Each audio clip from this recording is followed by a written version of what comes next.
Mr. Daniel Padilla. Malagyan ka ng konting matilisan. Wait, alak ito. Wait! Laway conscious pala siya. Okay, trivia about Daniel Padilla. Laway conscious siya, guys. Ito na lang kay Sari. Nagpiyong pa. Okay na daw siya doon. Good afternoon po muna sa inyong lahat. Maraming salamat po sa pagpunta. Kahit na Diyos ko walang hintuong ulan. Simula nang umalis ako from London, umuulan na hanggang ngayon. Mag-ingat po mga kababayan natin. And sana huminto na ang pag-ulan na ito. So, again, thank you and good afternoon. Alright, so umpisahan na natin. We are officially opening the floor to our media friends. I think we have one question from Miss Kate Adahar of Random Republica. Asan po ba siya? Ayan po, hello ma'am. Meron bang part sa'yo? Sa isang negosyo. Kaso nung panahon na yan, I was... rin ako umaararo din ako sa trabaho. Parang... And I was very young. And parang ang utak ko noon nasa... Nagsasabay-sabay namin dati ang taping, ang shooting, ang casting, ang shows, diba? So, nung panahon na yun, parang hindi ko kinayang magnegosyo. At syempre, importante, may gumagabay din sa'yo pagdating ng negosyo. So, oo naman, syempre, sumayad sa isip natin yun. Oh, thank you, ma'am. Yes. Rose, sino pa yung... Okay, meron pa tayo. Next question, partner. We have Miss Nerissa Almo of GMAnews.com. Yes, Nerissa, kaso nung panahon na yan, I was... rin ako umaararo din ako sa trabaho. Parang... And I was very young. And parang ang utak ko noon nasa...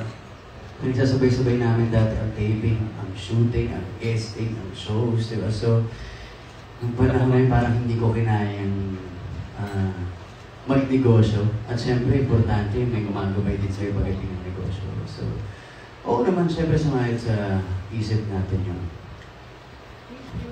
Oh, thank you, ma'am. Yes. Rose, sino pa yung... Siguro, nagsimula akong magnegosyo. Hindi ako... Iba lang yun sa akin. Nagsimula akong magnegosyo because of creatives din. Because I love to create. I think nakakonect because of our industry, arts. And graphic design, yan, mahilig kasi kami dyan eh. And doon nagsimula yun eh. So, I started the business. Ang una-una namin ginawa is yung Barbero Blues in dati namin barbershop. And, ayun, doon ka naman kasi matututo. Lalo ako, hindi naman ako dahil unang-una aktor ako, di ba? Yan ang trabaho ko, yan ang linya ko. Ang pagnenegosyo kasi para sa akin is experience. Pumasok ako dito hindi para... Siyempre para kumita, unang-una, yun naman ang point ng pagnenegosyo. Pero nandito rin ako, kumbaga, para matuto. Para matuto mag-negosyo. Paano nga ba mag-negosyo? Ano mga kailangan, di ba? So, ayun na. Tapos pag nagsimula yung Barbero Blues, hindi interesado na, di ba? To grow the brand, di ba? Gano'n naman siya, di ba? Ano ba pwede natin gawin, di ba? Para ba natin tumaasa sa mga tao?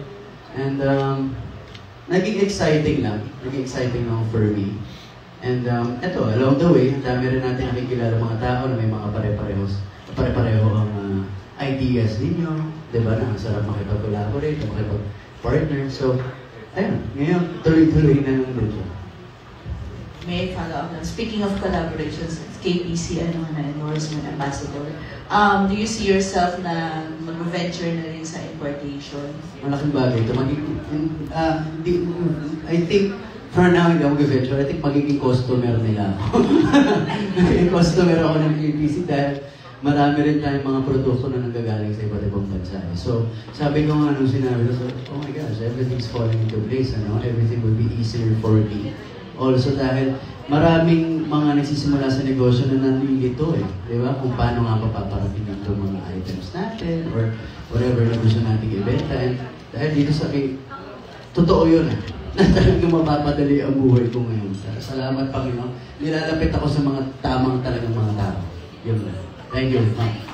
Thank you for that wonderful answer. Galing naman. Parang Oo, pang international yung Correct. sagot. Oh, and I thank you. Yes. At sino pa yung pwedeng magtanong dyan? Okay, meron tayong third, si Sir Richard Panglikawa naman po of Lionheart TV. Hi, Sir Richard, ang aking kapatid na nawawala. Hello.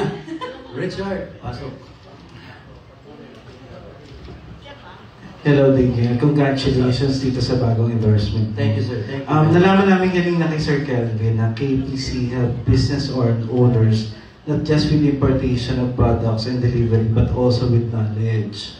So, para sa iyo, Daniel, sa experience mo, gaano kahalaga ang may alam sa negosyo, hindi lang basta puhunan?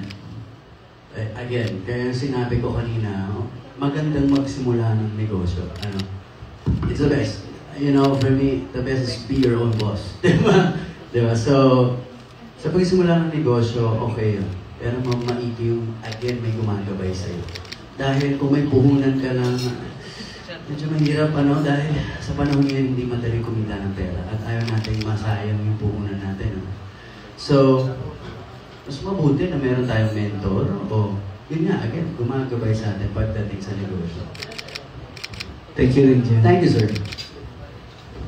Grabe yung maturity level ni Totoo. Daniel. Parang doon ako nakalbo from 2009 until 2025. That was 16 years ago nung unang salta niya sa showbiz with the loose, of course. Eto pa, hindi ko dapat makalimutan ito. Pangatlo yata sa pinaka-early bird catches the word. Si Sir Bobby Requentina of Manila Bulletin. Ikaw na ba ito? Ako